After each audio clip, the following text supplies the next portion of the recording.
welcome to Corporate Beyond Stories. As always with you is me, Kat. 안녕하세요. Then we have Baruch. Hello, hello, hello. And then we have Kolaj. Dobrano. Good morning, everyone.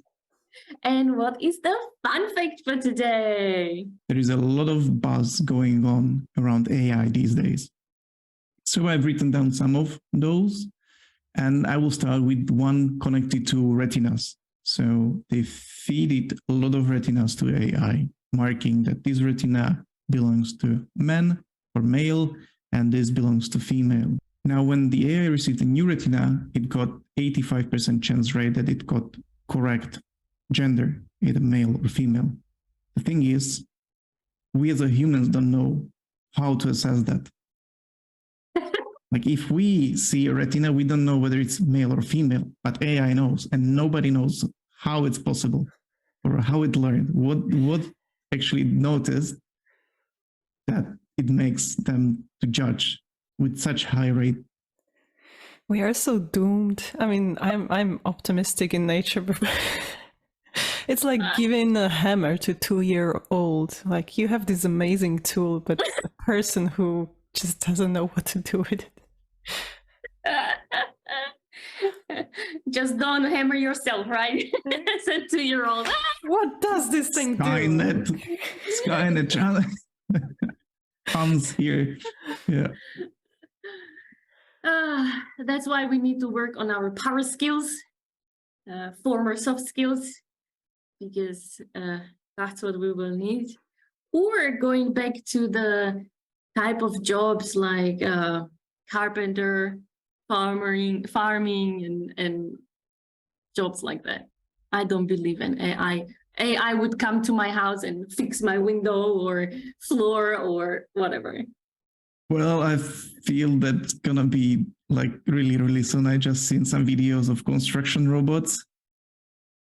So yeah, but imagine this: we have houses like the one I live in was built in 1905.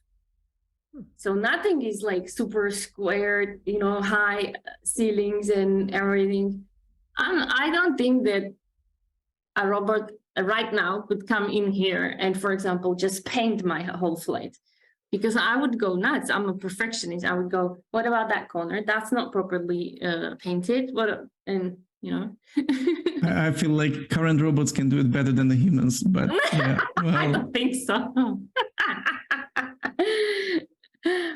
Anywho, we are continuing with the topic business justification. And we also discussed that, which I named a philosophical question from Baruch. And I have proposed that it's way better if the orgs or departments have like their own budget, right? And then you do whatever you need to do. I will not intervene in it. And why I'm even saying that is because we have other business controls parts that focuses, like, for example, on your spending. So when I worked in compliance, right, and salespeople, for example, were taking clients out, they had really very strict rules, like, yes, this is the money you have, but you can only spend up to this much. You can only buy about just this. And even there were things that prior, for example, to dinner, we send an email out to that client that this is what we are confirming, blah, blah, blah, blah, blah. So that's why I see it as for example, I want to call it just trust a little bit to your own employees.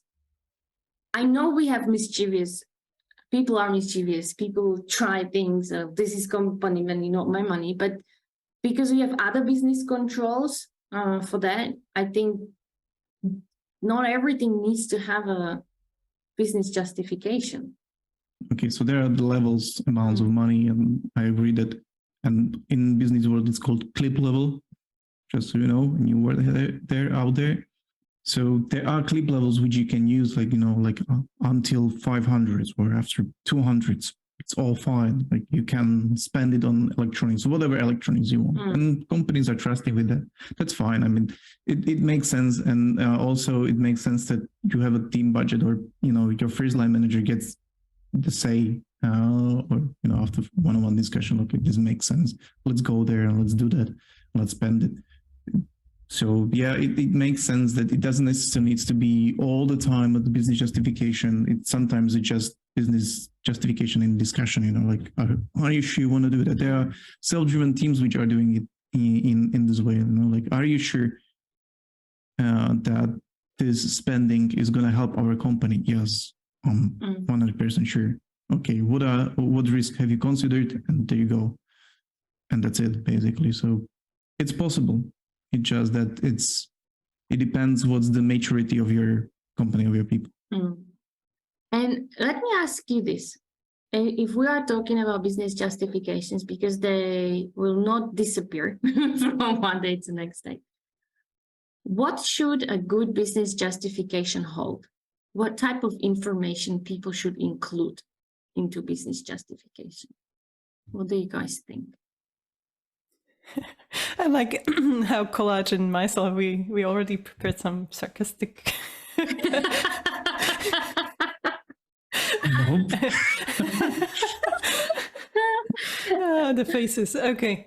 So I imagine there should be a reason in the business justification why you think it is a good idea to justify the expenditure.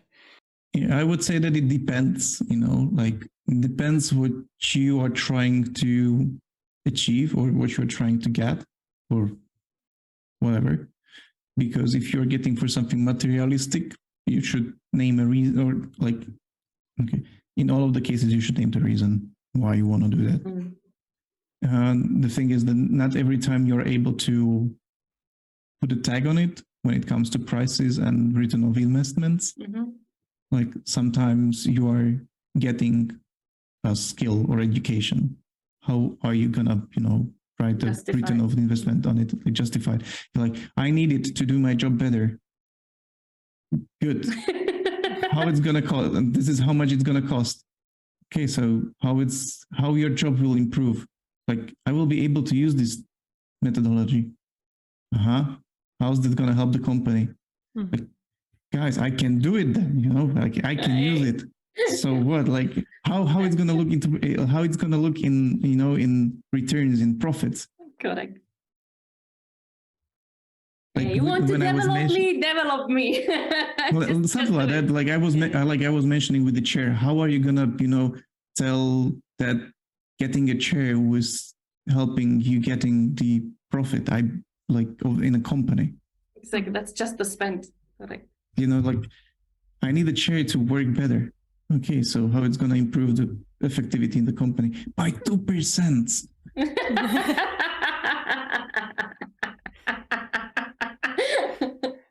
And this is the curve I don't like. Maybe if we would have a mathematician here, they could change it into numbers.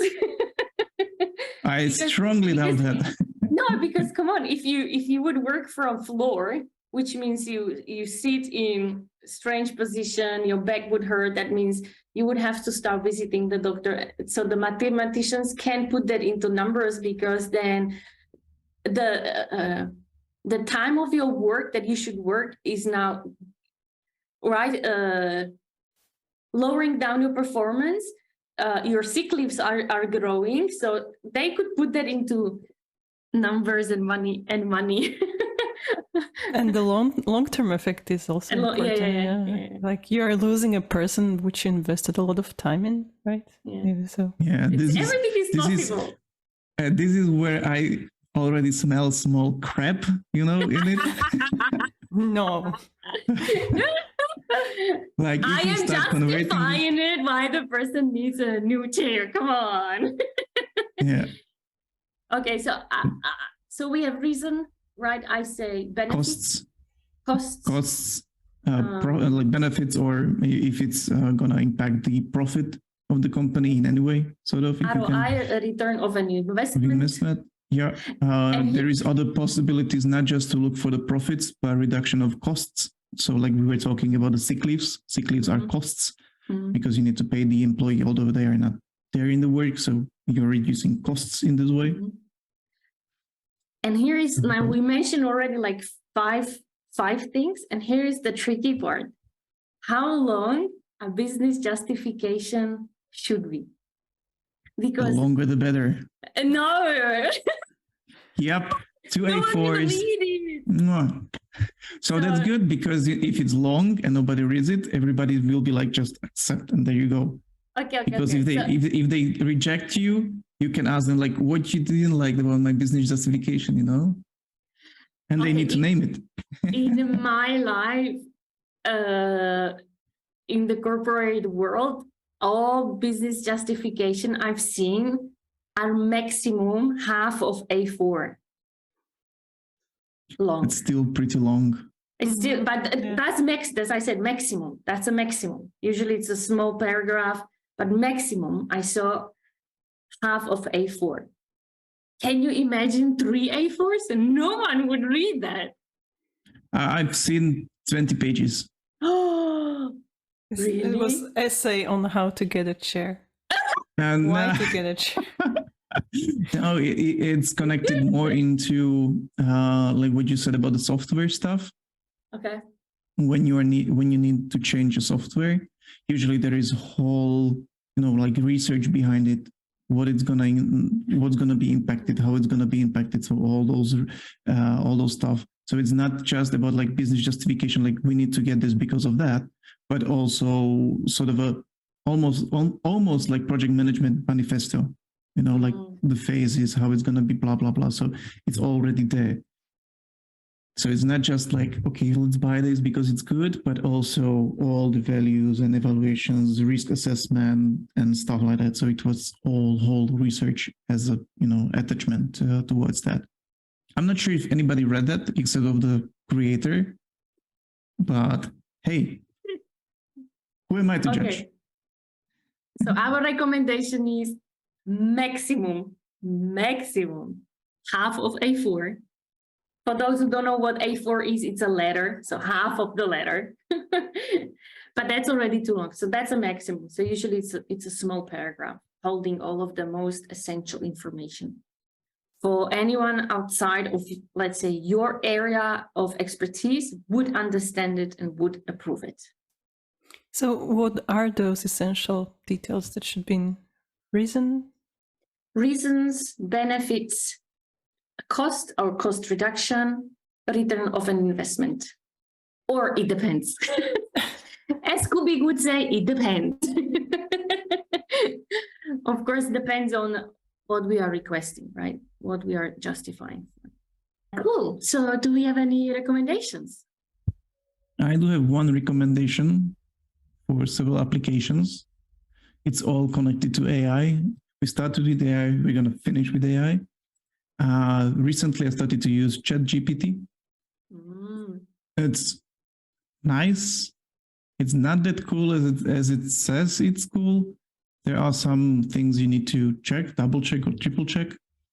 But again, there are some nice minimal features which it can actually create, and you can use it. So first of all, it can read proof your text. I'm not native speaking Englishman. So whenever I write there, no way. Really, right? I do have my Polish accent here, what I've heard. So I've put there a text, and tell it to check my grammar, and it fixes it. That's one thing how you can use it. Another thing that you can use it is to help you write some things, maybe some justifications, to fix them, to improve them. Another thing is that you can actually ask it to create you a learning path, like you want to learn a new skill, to create you a 30-day learning path, and then just follow up on it. So you can do that. But not just ChatGPT is out there. There are other tools which can help you do your work better, creating presentations, creating audio, helping with sounds, whatever is there. So feel free to search for them and start to use them, because they are going to disrupt a lot our jobs. So rather sooner than later, be prepared. With that said, 수고하셨습니다. Bye bye. Thank you. Bye bye bye. Ciao, ciao, ciao, ciao, ciao. This podcast represents our own opinions, experience, and our own ideas. We do not represent any official statement from our employers, and this is not their official channel representing the company.